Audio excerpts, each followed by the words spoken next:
And officially welcome. Let me see it. Let me know if you can see me and hear me loud and clear. My name is Barbara Cotto, and I am proud to be here with you and share the emotional self-management as a self-care tool webinar that us, the Prosperity Agenda, prepared for you. We know this topic is very, very important nowadays. We are handling so many roles, so many challenges, circumstances in uh, modern days that sometimes is a struggle. Sometimes the biggest challenge is to take care of ourselves and keep a balance, keep boundaries. So we will cover on practical tools and some information that may help you accomplish that with yourself. Again, I want you to know that we are trainers on family-centered coaching Oh approach. gosh. Okay, let me mute you. Thank you. And like I was saying, we train on family-centered coaching. For those of you that are not familiar with what we do, is a game changer, like it says over there, for human service agencies and organizations where you learn and transform your approach to your participants and also the whole environment in your agency, in your organization, moves into a participative, collaborative, trusting, relationship oriented atmosphere. So, through these cohort trainings, you will learn about coaching mindset, the family-centered coaching way. That is not a one size fits all. It's not the same for every coaching approach. We have a particular way on doing things and how that benefits on your communication, your interactions, and the development of your vision and mission. Also, it builds strong relationships with our family center coaching toolkit.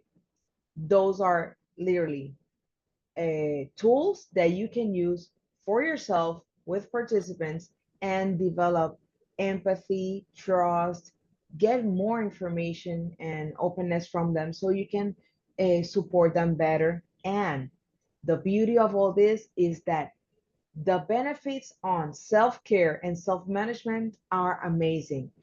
When you understand the all the benefits of coaching, particularly family-centered coaching, you start to enjoy how to put your participants on the driver's seats and release some stress when you take some of their challenges with you to your house, and maybe you lose some sleep thinking about them.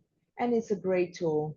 It's a different way of communicating, it's a different way of approach, and it's a great tool to get results at a faster pace. So there are many benefits, and I just want to insist and invite you to go to those QR codes and check out some information, some additional details. And if that's not enough, then just email to us. Now, as I told you, my name is Barbara J. Cotto, and this beautiful accent is from the island of Puerto Rico. I am the coaching experience senior manager for the Prosperity Agenda, and I truly enjoy on training about this spectacular tool. Now we have found, and after almost more than 20 years of coaching experience, I've noticed that as humans that chose this a particular service-oriented career, most of the time we carry some wariness that uh, we care, but not necessarily belong to us. And decompressing, releasing that stress, releasing those thoughts, maybe not, it's maybe not as easy as you would like to happen. So with that in mind, we created this free webinar. Also, we have a particular agenda and specific objectives on helping you understand self-management and its importance for human services staff like you or your team, setting and maintaining boundaries. Drop in the chat if one of your challenges is that you don't necessarily know how to say no, like me. You will learn or identify practical self-care strategies and strategies for integrating self-care into daily routines and overcoming barriers to consistent self-care. Now, self-management and self-care is something that people often mix and don't know what's the difference, and we will also discuss how each other are supportive to your lifestyle quality. I want to make sure you know who's the prosperity agenda and what's family centered coaching. So at TPA, we build the prosperity of families receiving human services by advancing participant centered practices at community based agencies. So we do not offer direct services to those families, but we equip community-based agencies like yours to practice family-centered coaching, because together we can accomplish so much more. And we know that you are the people that have day-to-day contact with the communities and the families that we want to transform. So we know that you will be transformed through our training, and your family, your personal life will be positively impacted by our training, but also your approach to your participants will get incredible results. We view prosperity as not just financial assets. Some people ask about our name and relate just prosperity to financial assets, but that's not only what we mean. We talk about rich social connections. If people find out that they are able to be resourceful and they can create powerful connections and turn that into resources to help each other to find solutions to their challenges, that is prosperity too. The power to direct one's future. As I told you, we put our participants in the driver's seats and they get to understand and enjoy the power of choice through family-centered coaching and the opportunities that contribute to personal and community well-being. So we love to equip groups, teams, agencies, and programs like yours to adopt these approaches that center and connect participants through learning experiences, evaluation, and a national network of partners. By the way, you will be receiving emails from us, invitation on our next free webinars, because we want to connect people that share the same intention of making this world, making our nation and the whole world a better place, and being the resource to make the difference.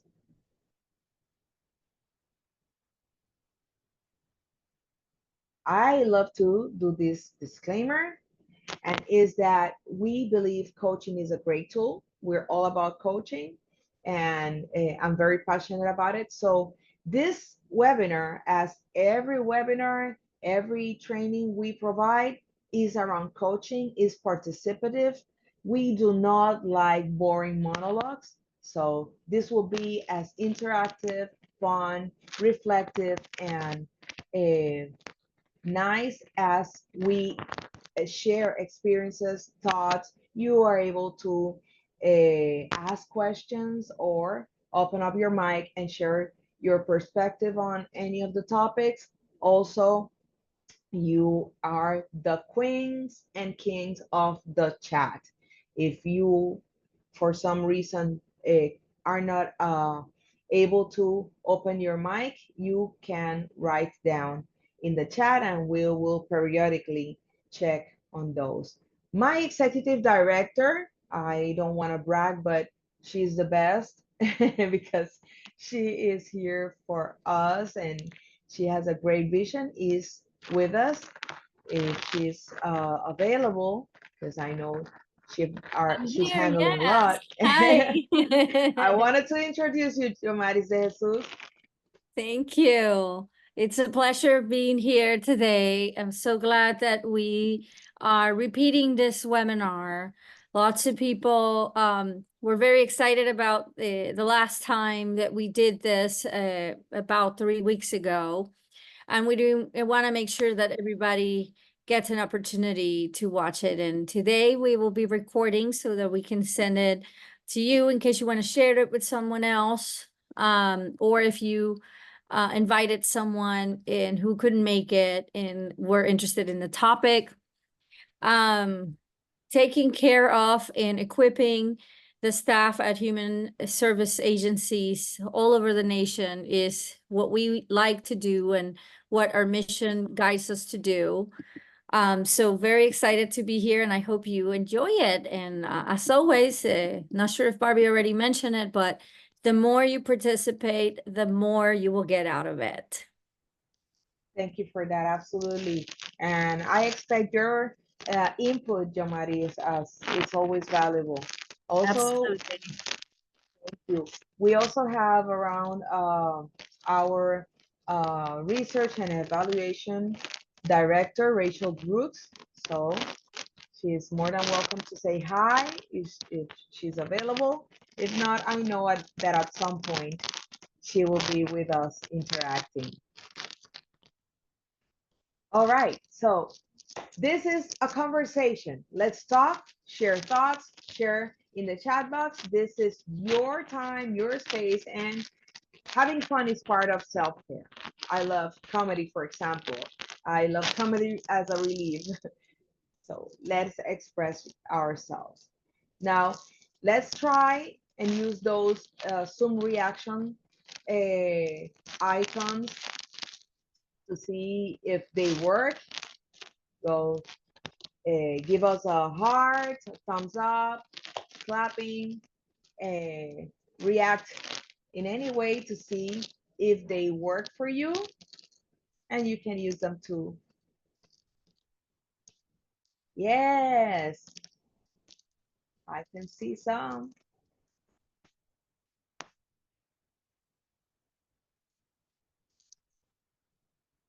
Thank you, Chrisia. Also in the chat box. Excellent. Yes, it's working. Thank you. Drop in the chat what organization you belong to and in which state are you located. We would love to know that. In the meantime, let's talk about self-management and self-care. And self-management involves recognizing and regulating one's emotions, reactions, and boundaries. On the other hand, self-care focuses on activities that preserve and improve overall health and well-being. So one supports the other. It is not the same. When I work on acknowledging those things, those reactions, those emotional responses that I have, I am doing self-management. I'm able to do self-management. But self-care is focusing on what I do to preserve and improve my health, my well-being, my peace, my emotional stability. Thank you, thank you. Love to see that chat full of amazing organization staff.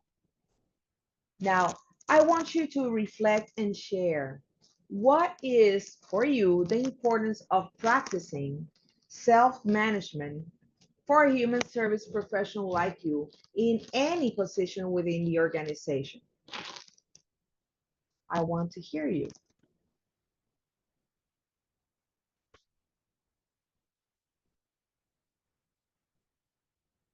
What is the importance of practicing self-management for a human service professional in any position? Liza says, self-control, yes, prevent burnout, stay organized, longevity, bringing the best me to the table when connecting with clients, yes, staying alert and focused to help others, absolutely. Non-judgmental environment, yes. Productivity without burnout, absolutely. So I want to ask you, let's share a brief scenario that you may enjoy. Let's talk about taking a walk, um, practicing deep breathing or meditation, setting boundaries with clients or colleagues, and that is related to time or personal information, taking a short break to clear your mind, scheduling personal time in your calendar, making healthy meal choices. Now, can you do that when your self-management is not adequate? Not necessarily, right? So it's very important that you get to take that awareness on self-management to action through self-care. And self-management has some components that are very important to discuss. Number one is time management. And what we mean by time management is by efficiently organizing and planning how to divide your time among various tasks. We know that we need to be there for our participants, but at the same time, we need to fill out a lot of forms, reports, etc. Now, the question for you is who owns your agenda? Who organizes it? Who gives the structure? Who set up time boundaries? Which are your considerations to say yes or no to unexpected tasks or requests? I give you all these questions because, as I told you, that's a coaching approach. So you can reflect, you are, and we acknowledge that our participants are the experts on their own lives. So it's very important that you find out your own answers so you can tailor these answers and the results to fit your needs. Number two is goal setting. And by goal setting, we mean defining clear and achievable objectives and creating a plan to reach them. Now, the question is your goal an abstract concept or a measurable and tangible one? Sometimes you will say, I want freedom, for example. But how can we measure that freedom? We want to have control in that time that we explained before. How does that look like? That's very important. Could could your goals be broken down into smaller goals? If you have intangible or abstract concepts for your goals, you will find out that they will become more difficult to break down in small tasks or goals. So goals should be so clear that someone can read them as a step-by-step guide or a maps legend. Yes, because it's not just having them written down. If we just have them there, it's just a beautiful idea. And goals need a step-by-step plan. And sometimes that is self-care and self-management, because now I can do something about it and I don't feel overwhelmed because I know what to do and when to do it. Lack of clear goals lead to constantly manage your life, your projects, and even the organization by crisis. And this harms your vision and the organization's vision. You deserve to have a plan, to know where you're going through, and prioritizing. When you have cluttered ideas and cluttered concepts and there's no order, uh, it's even more difficult. So how could you prioritize the things that you have in your plate so it can make sense on what to do now, what to do then, what can help to do first so everything else goes easier. 4, self-discipline. And what we mean by that is maintaining focus and persistence to complete tasks and meet deadlines. No clear goals equals inability to sustain self-discipline. For example, I love talking about weight loss. And let's take that example. Losing weight is not the same as thinking about and getting ready to eliminate 10 pounds to improve my blood pressure levels. And that would lead me to have the discipline to eat high fiber foods daily. So if I manage the result that I want in a different way, I can have a better a better relationship with self-discipline, and that can lead me to better results. Maybe you don't get motivated by those 10 pounds, but you do get motivated by having a better blood pressure health. 5, emotional regulation. And this is a topic I know. Drop in the chat if this is something that you want to learn on how to handle in a better way. And when we talk about this, we are talking about managing and controlling those emotional responses. Sometimes we call them reactions to stay effective in various situations. Sometimes we get used to manage by crisis, and emotional regulation gets the wrong signals and that goes against us. So I want to ask you, how do you emotionally handle a client's complaint, for example? Drop in the chat or feel free to open your mind. Or how do you emotionally handle the feedback from a supervisor or a peer or a staff? How do you balance your decision-making process between making emotional versus rational decisions? How does this impact your lifestyle? How does this impact your evening after you get out of your office, your shift has ended? How does this emotional reactions have an impact in your personal life with your family, friends? Do you still have the the the desire to share with other people, to answer the phone, to answer your text messages from people in your personal life?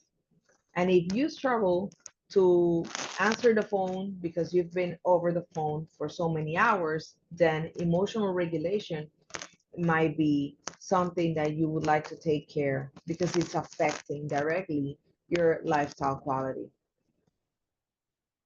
Drop in the chat if these questions are useful to you, if you are reflecting on them. If you have any questions, I'm here for you. Don't leave me in a monologue, please. Now, self-management also have dimensions. and it involves many, but let's talk about this four. The previous components discuss the impact of four main areas of life, and self-management is even reflected on project management. If you learn to manage yourself, you'll be better at managing external projects. So the starting point of all this is awareness. You will never be perfect. Let's take that stress out of your hands. If you focus on being perfect, it's going to be even harder to self-manage and provide self-care. Now, on the emotional aspect, managing stress, recognizing emotional triggers, and maintaining emotional balance is important to accomplish that self-management and take it to the next level. On a physical level, it's about prioritizing physical health through exercise, nutrition, and adequate sleep. In a cognitive side, it means enhancing mental clarity and focus, time management, and continuous learning. So my question to you is, in these terms, how can you declutter your mind? You know yourself. You know how you can give a little bit of peace to your mind. And I want to ask you, drop in the chat, how, what effective way you use to declutter your mind, and how does that help you uh, be more effective and productive and have some self-management.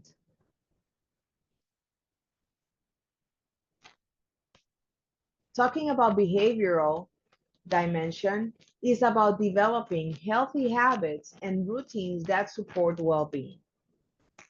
And behavior is the actual consequence of what we have inside. Behavior means action. So we need to be consistent and congruent if we want to see different outcomes, different behaviors. As long as you have better awareness and take care of your self-management actions, you will be able to have better emotional responses. If you take care of your physical side, your emotions will have a good place called body, called a mind and soul to go through all the challenges that you might be handling through your professional life. I see Mary says that she enjoys music and she listens to it in car and office. Sandra says she listens to clients with trauma-informed approach and it helps her adopt to not take it personal. Amazing. Yes, music, it helps. And he says, I've learned to use time to let the issues go. Now I can move on in less time without the situation affecting me a lot than before. Yes, thank you for that, because it's a process. We cannot expect to change and improve from one day to the other. So you start taking care of at least one, the one that you understand that has the biggest impact on the other ones, and you start to see improvement as a domino effect. Now, let's reflect on personal and professional experiences where self-management was difficult. Please identify specific triggers and typical responses. So think about a personal and professional experience that you've been through where self-management has been difficult. And you see that image there. Please drop in the chat your your thoughts and your experiences, or open up your mic. But I love the mousetrap image because I think that triggers are like mousetraps. Self-management involves going through reflections like this one and choosing how can you respond to these triggers next time, and what benefits will you have if you bake it. Triggers are unexpected. So something comes and all of a sudden you react, you say something, you make a choice that is not necessarily the best for you or others. Let's see, Leticia says, when I want to hear to be heard by the person that I am close to and they are not. Yes, that can be a trigger for so many people. Liza says self-management, oops, for when people spread slanders. Shirin says, when others are emotional, I let them vent without interrupting. Then I take a break from others when I get home. Yes, and we'll talk about how we can do that in a timely manner and don't take this home necessarily, so we can move faster from those uncomfortable uh, or heavy moments. Mar says, I love the quote, never make a permanent decision based on a temporary emotion. I try to follow that. Great quote. Absolutely. Thank you for sharing. Now, what self-management actions could you take to enhance your well-being and accomplish your goals? Because for me, I don't know about you, but self-care is a great answer to this. It's extremely important. However, recognizing and regulating one's emotions, reactions, behaviors may result in inefficiency and unmet goals. If I am not aware of my emotions, I cannot take self-care into action. That doesn't turn into results.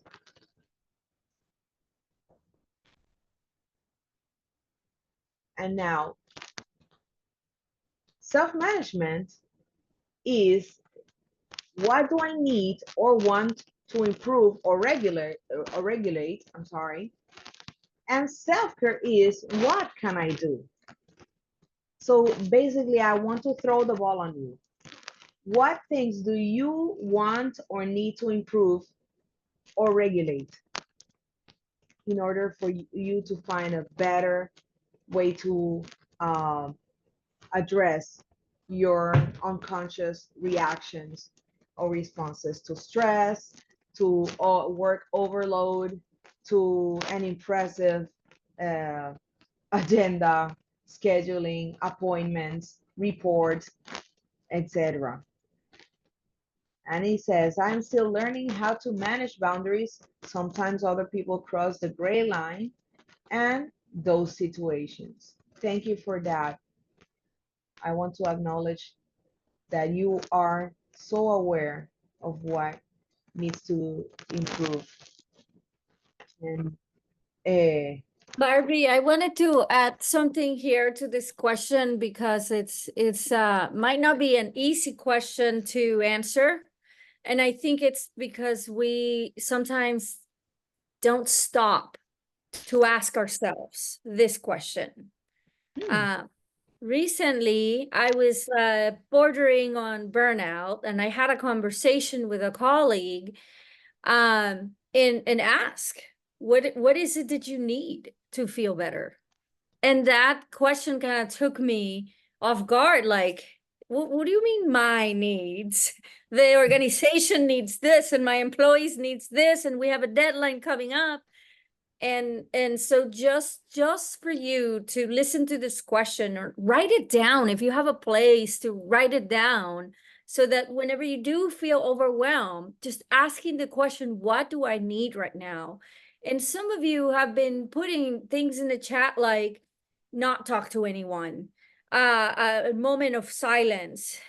So if that's what you need, the likelihood of you being able to do something, what can I do? It's actually within reach. What can I do? Well, I actually, in my case, in this conversation I had a few days ago, I said, I need for my meetings to be done at 3:30. And then, can you be done with meetings at 3:30? And I was like, actually, I think I can. Yes. But to just think through the process, take a moment, write this question down so that you can remind yourself when you're feeling overwhelmed, there's something else, there's another phone call, there's a client waiting. You can stop and ask, what do I need? What can I do at this moment? Valuable. Thank you, thank you, thank you. Who agrees? Drop it in the chat. I see that this group today loves the chat, so let's use it. And feel free to share there. Now, establishing healthy boundaries is a topic that a lot of us mention, but we don't necessarily know how to define them or work around them. And everybody has limits. So sometimes your limits and my limits have different meanings. But the important and the importance of this is that you need to have them clear for yourself. And sometimes, if you can, I invite you to set them before a crisis, before something happens. Create context in your workplace with your participants, with your colleagues, with your supervisors, with your staff, on which are the boundaries, the basic routinary boundaries that define your relationship. Sometimes they inevitably come through a difficult moment or a situation that was unexpected.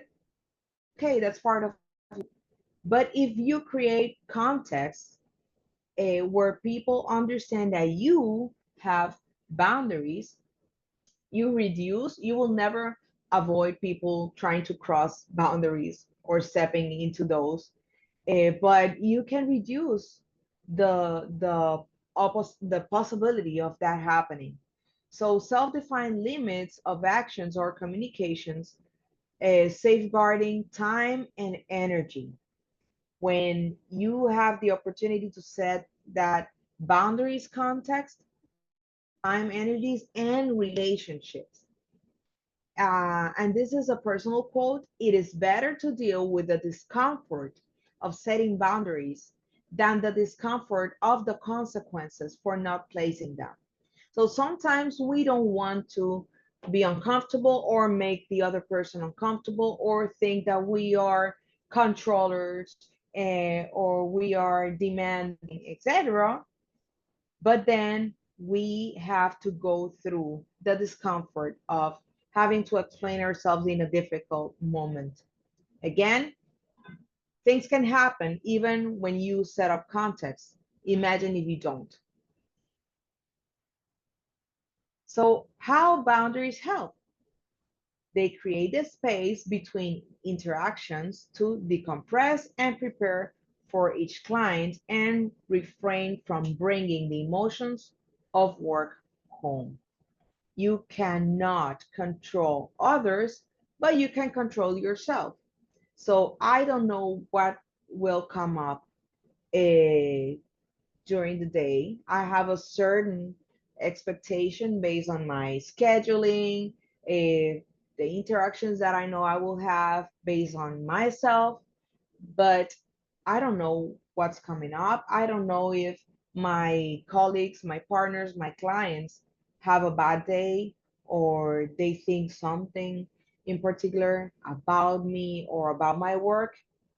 But if I have, starting with my boundaries with myself, what I'm allowing in my life, in my professional life, in my personal life, I can control myself and I can determine better those boundaries. So create that space where you decompress from between one client and the other, between one meeting and the other, between one conversation and the other. And I know sometimes you are back to back. This doesn't need an hour, a full hour, not even half an hour to be accomplished.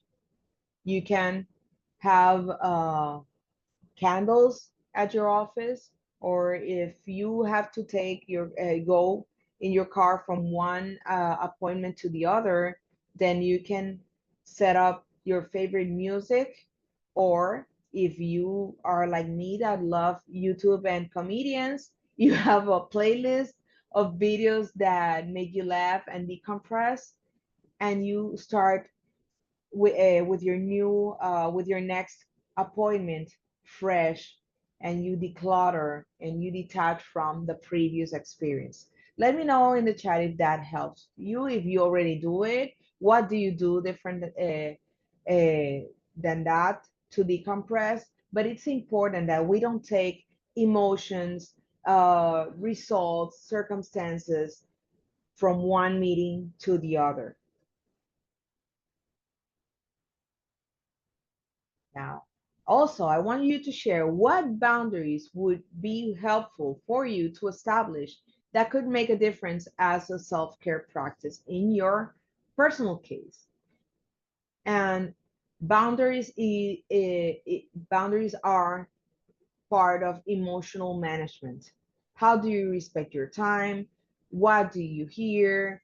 What you allow yourself to tolerate? What kind of conversations you have? What do you allow yourself to accept? So, what boundaries would be helpful for you to establish that maybe today you can recognize that are annoying to you?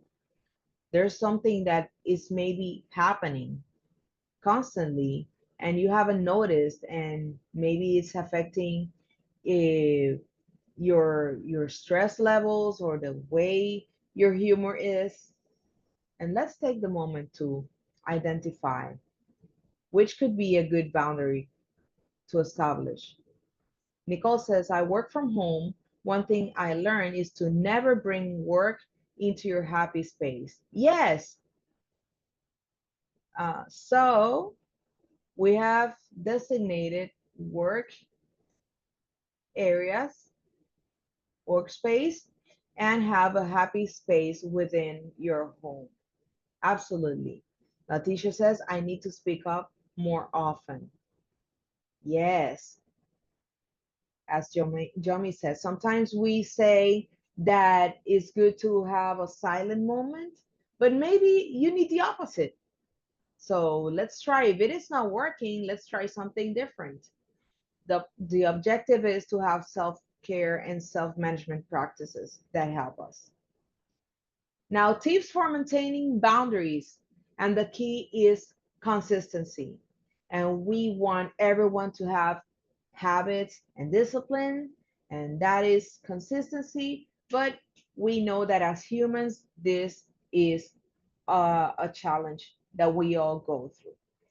Now, tips: communicate clearly and consistently. It's like taking the trash out of your kitchen. If you keep throwing things there, eventually it will smell definitely not good. It will stink, right? So we need to communicate as a way to declutter emotions, declutter thoughts. How many conversations do you have in your mind, in your silence, that never go out?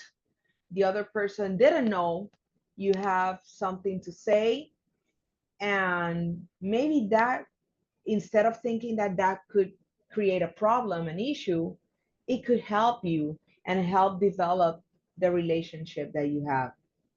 This is about regularly verbalizing your boundaries to others and use I statement.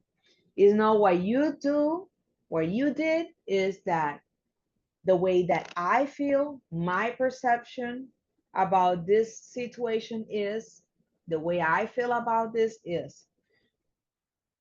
And I love the word perception because things are not the way you see them, is the way you perceive them. So what we create, what we believe is what we create, and sometimes our perception play some tricks on us.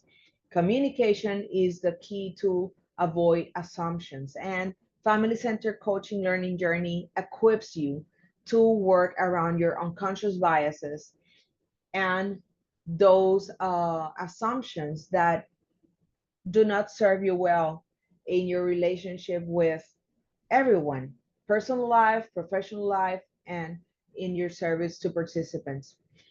Prioritize self care. Sometimes you put this on the last bullet of your list. And if you are well, if you feel good, you will be able to do things in a timely manner, in a shorter amount of time, in a better way, because you feel better. You do things when you're happy, you do things better. So it's a mind shift to dedicate time for rest, activities, have entertainment that replenishes you and your energy. Learn to say no. Let me know, drop in the chat if you, like me, I asked this already, but I know this is a challenge for lots of us. If you have a challenge of saying no, and this is about politely declining requests that infringe on your boundaries, because it's very important, very important. Practice assertiveness without feeling guilty. Now, there are so many ways to say no without saying no. I want those people that have that challenge of saying no to drop in the chat ideas on how to say no in a different way without mentioning the word no. And if you already do it, you can share your suggestion. Drop it in the chat. I want to see. While you share your, uh, there you go. Stephanie says, I'm sorry, I don't have the bandwidth for this right now. Can you please check with? Yes, a referral. This is not a task I can take at this time. Now is not a good time, but here is a time I'm available. And you can say that without saying it's not. I'm doing this now. I'm available at this other time. Did I use the word no? No. And he says, I hope I can get a copy of the webinar. I have to go. Yeah, sure. In the next 24 to 48 hours, we download the recording and share it to you by email. So no worries about that. So yes, those are great examples. I challenge you to avoid the word no and give options, give alternatives instead of no, and you will feel better. And last, seek support. Look to mentors, colleagues, therapists for help when maintaining boundaries become difficult. We don't know it all. And sometimes when we are serving so many people, we are in the behavioral uh, profession, and we are that source for other people. We assume unconsciously that we know how to do things, so we don't need help. And coaches need coaches, mentors need mentors, and therapists need therapists, and coaches and mentors. We all need each other because there are blind spots. And that's other thing that we cover through the learning journey. So you can declutter, you can have a space and a place to express yourself among people like you that is in your profession and have the same challenges, so you can find solutions. Because the thing, sometimes we don't want to talk because we don't like complaints, so I'm not gonna say anything, but we're internally complaining, and that is not serving. Maybe you need just to complain verbally and find a way, listen to external advice to move on, to move forward. Tips for maintaining boundaries are also setting time limits, having set times for work, family, and personal times, and honor them as much as possible. Something that you can do on this is to have appointments, have something to do, half hour after your daily journey ends. So if you end your job at 5, have an appointment at 5:30 or at 6. But make sure you have something to do that makes you move onto your personal time, your family time. Do Barbie, I not, wanted to add something here. thank you, go ahead. The issues in human services is sometimes there's nobody else to do it. You can't say no. And the work has to be done before they close the doors, even if there's just 5 minutes. And in those situations, you could still push back in a nicer way. You're probably gonna have to do it, right? But before you say yes, take a moment to be assertive about the surroundings, about your own situation. Staying till 6 means somebody needs to pick up my daughter, so give me a couple minutes while I arrange that. Do you have 15 more minutes for this meeting? And you know you have you only have 30 minutes before your next one, so just say that.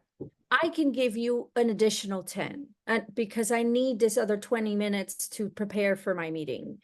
So you find ways by giving yourself a moment.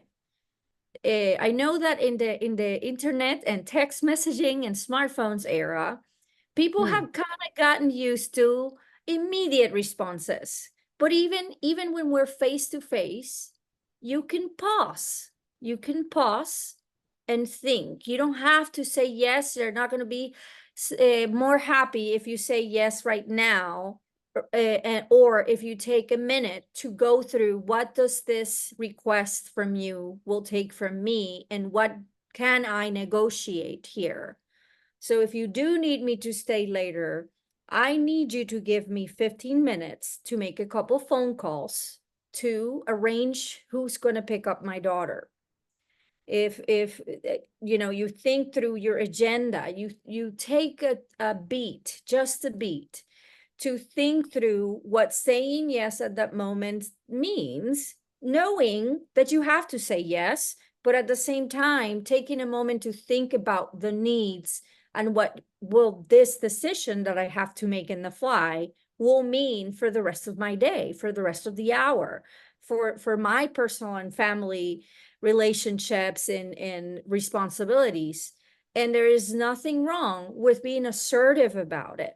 It also helps your supervisor or the client that you're seeing humanize you, because you're taking a moment to be honest. Okay, I can stay with you 15 minutes, but I need 5 minutes to use the restroom. I can do this, but in that way you put it in perspective. And they can remember that you're not a robot.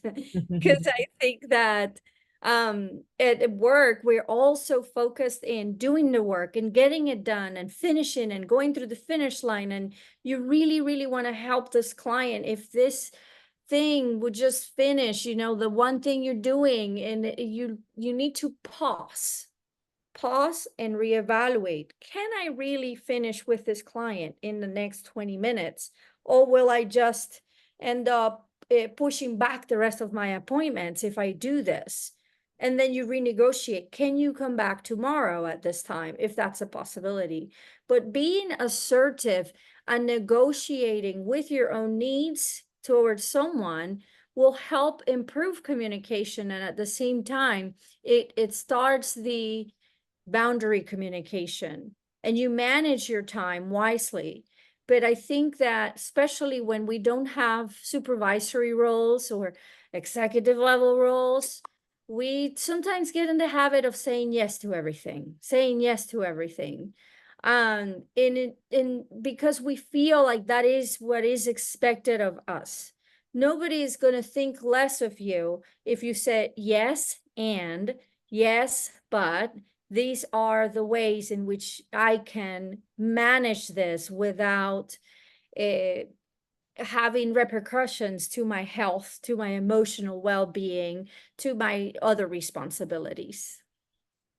Excellent. Thank you for that. And I want to add that this is something that Jo Mari's practice, and I've seen her modeling this. And as I've seen her doing it, I have adopted what she's talking about. So, an additional value of implementing this is that you will share that practice with others, and maybe they can adopt it too. So it's a win-win situation. Monitor stress levels. So check in with yourself to assess how well you're maintaining your boundaries and adjust as needed.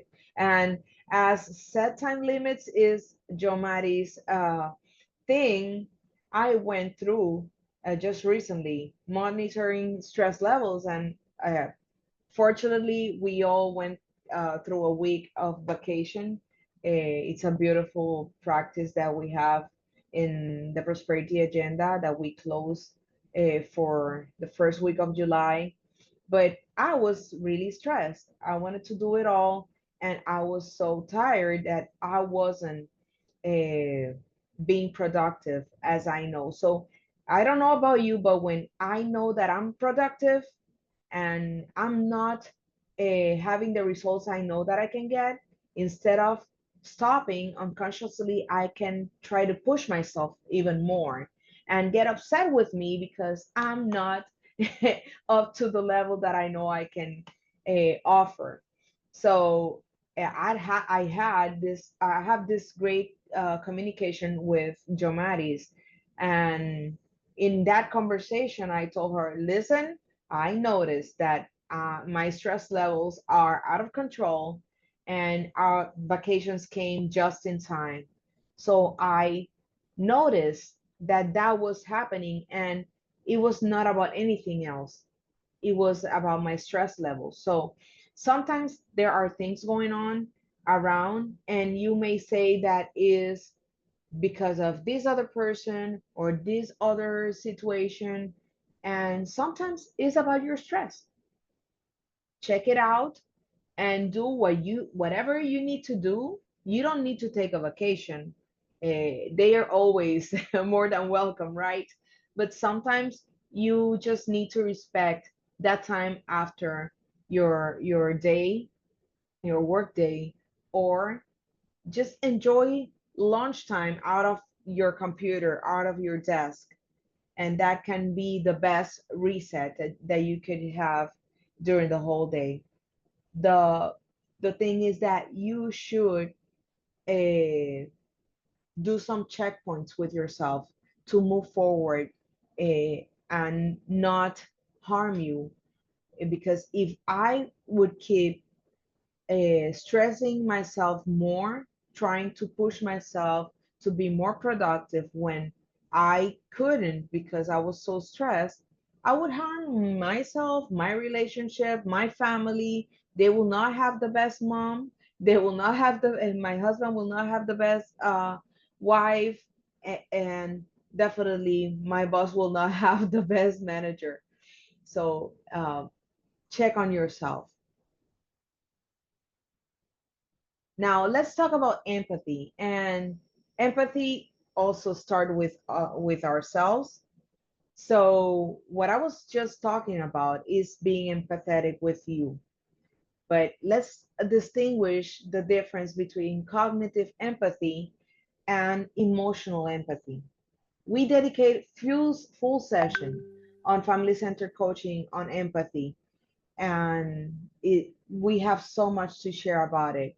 But basically, cognitive empathy is the ability to understand another person's thought and emotions without necessarily feeling them, aiding in effective communication and problem solving. On the other hand, emotional empathy involves directly sharing and experiencing another person's emotions, fostering deep emotional connections and compassion. While cognitive empathy focuses on intellectual understanding, emotional empathy emphasizes on emotional resonance and support.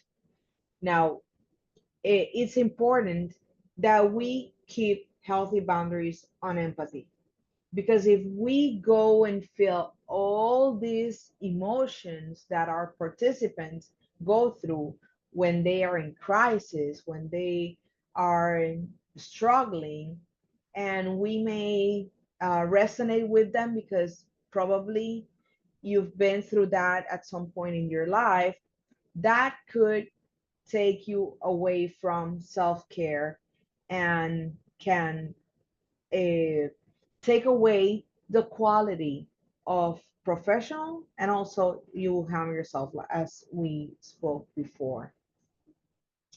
It's very important to understand another person's thoughts and feelings without having to take to our hearts their emotions in a deep level. Again, it's not being disconnected from people, but having a healthy balance. It's about recognizing that client's challenge, but understanding that how does it serve us to go through the emotional impact again, or waking up some memories that you overcame in the past.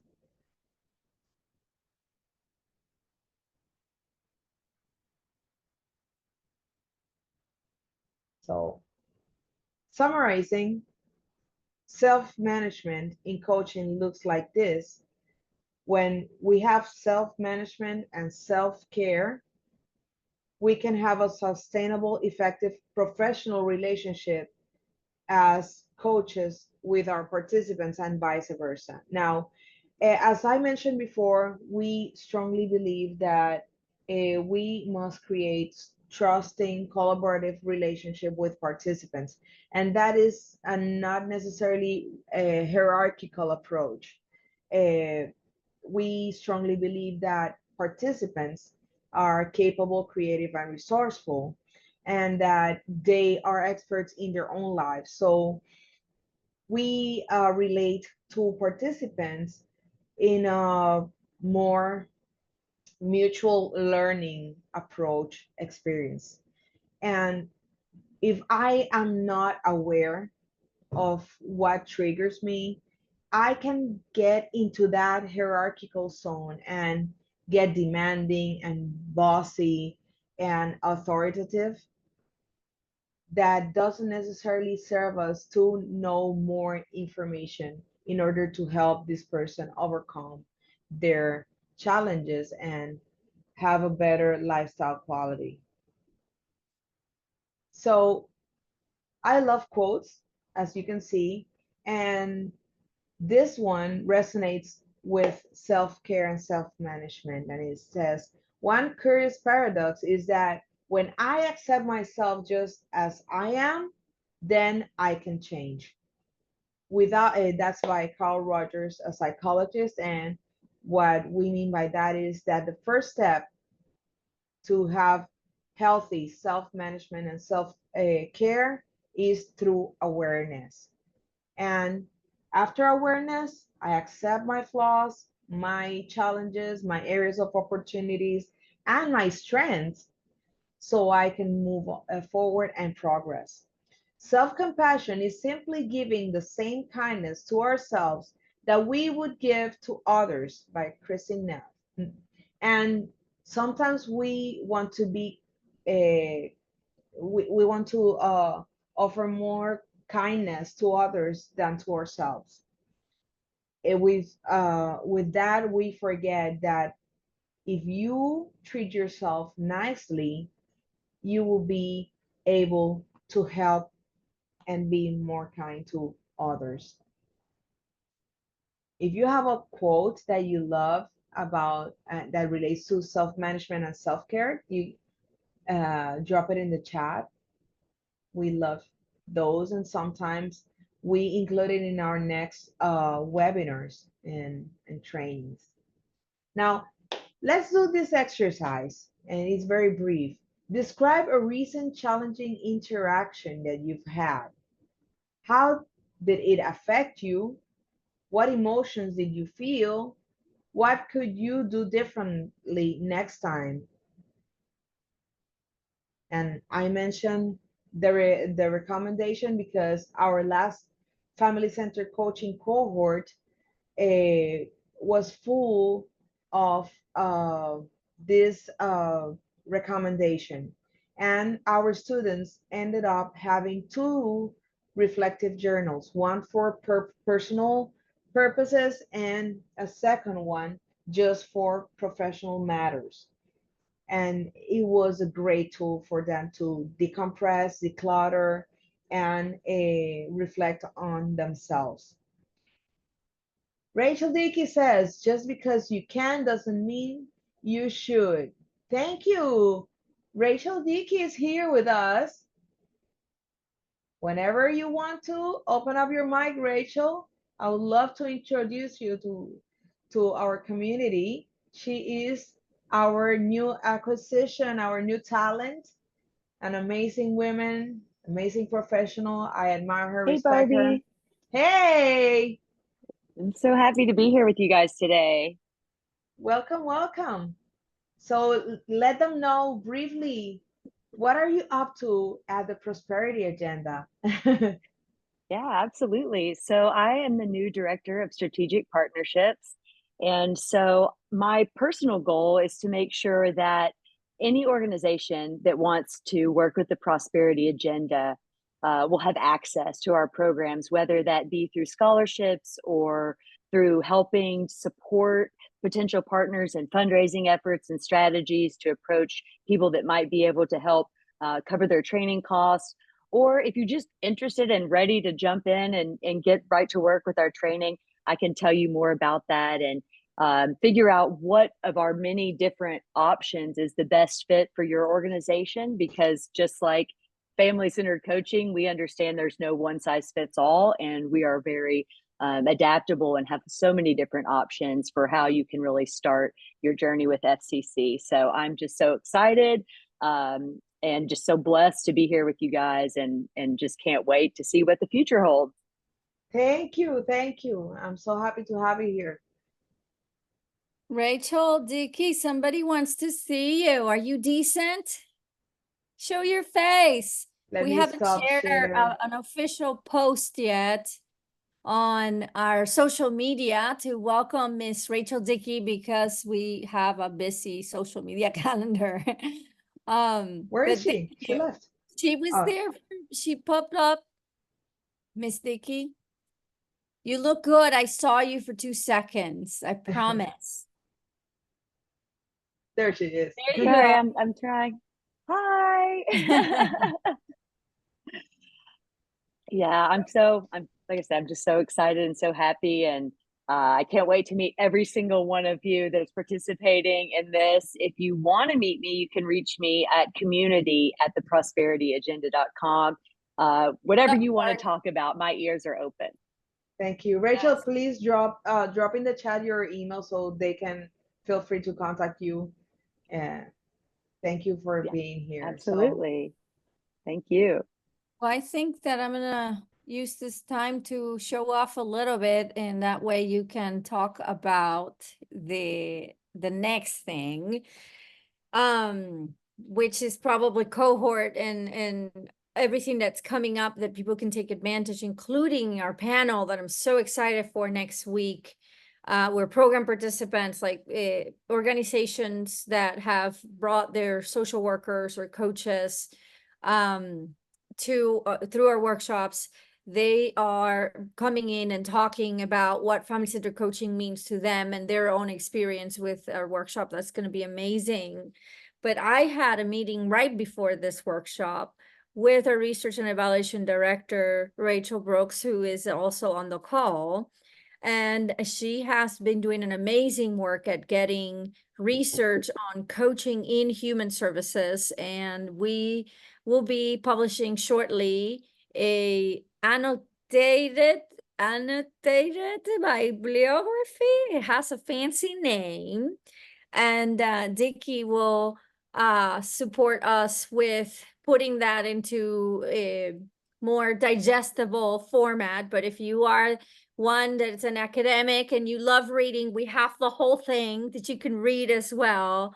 And it's really going to help organizations advocate for family-centered coaching funding and family-centered coaching as a framework to adopt in agencies. And between that and the panel and the fact that you can participate in cohort or simply request a scholarship or both, if your organization can't afford everybody in, we can give you a couple of scholarships for that. So I'm not going to what's the American phrase, steal Barbie's thunder on that one, but did wanted to give a shout out to a research and evaluation director on that amazing resource that will be published in the next few months. So you be in the lookout for it.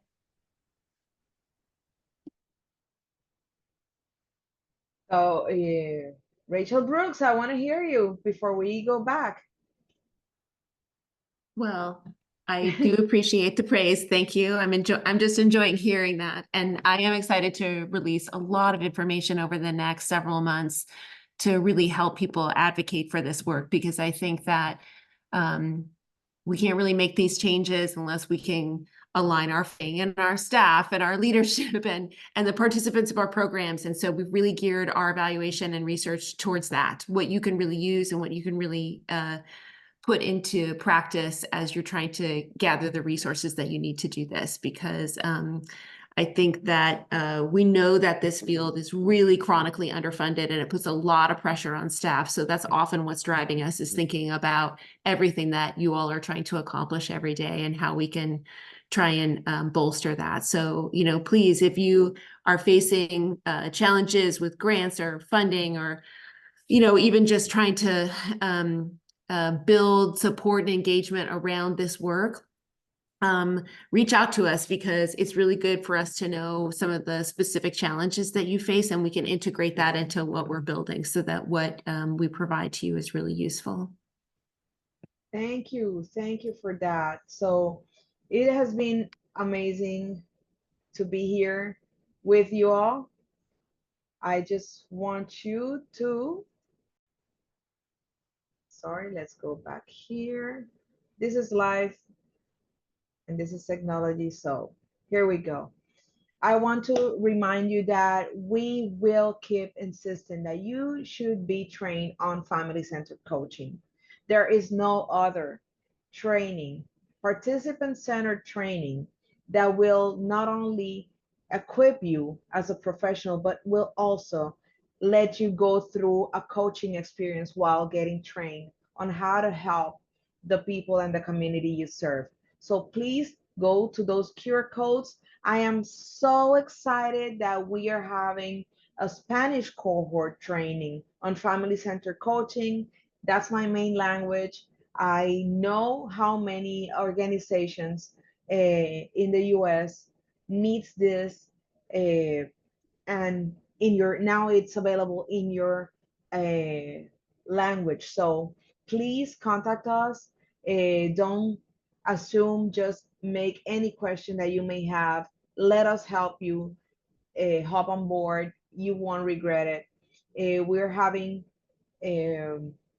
some free panel discussions where you will be able to meet more, to know more about us, and you will get to meet students, former students of family-centered coaching cohort. They are doing an amazing, incredible, spectacular, beautiful job with what they learned through the cohort experience, and they will be in a panel with us on July 18th. This is free, so please go to that link for registration or go through the QR code and register. You don't want to lose this opportunity.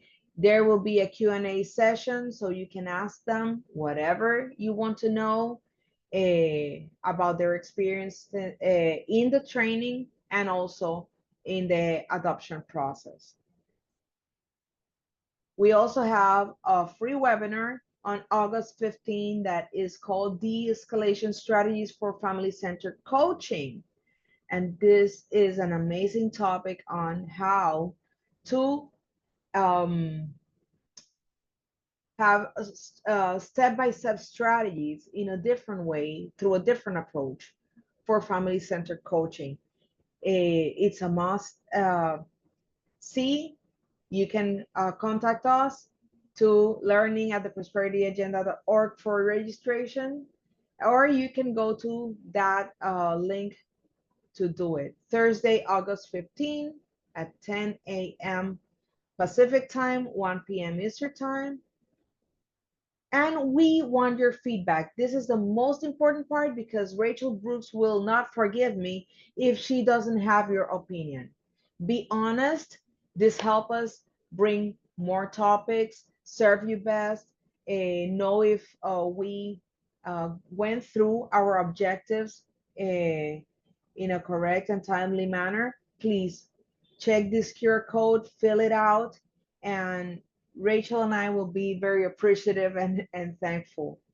With that being said, I want to say thank you again for being with us. We hope this helped you. Drop in the chat any comment that you may have.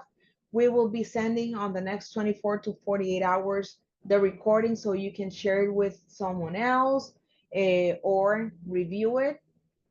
I hope you had a great time with us and learn. That's our main goal. So thank you. Thank our team for being here also and supporting our seminar. Have a great day.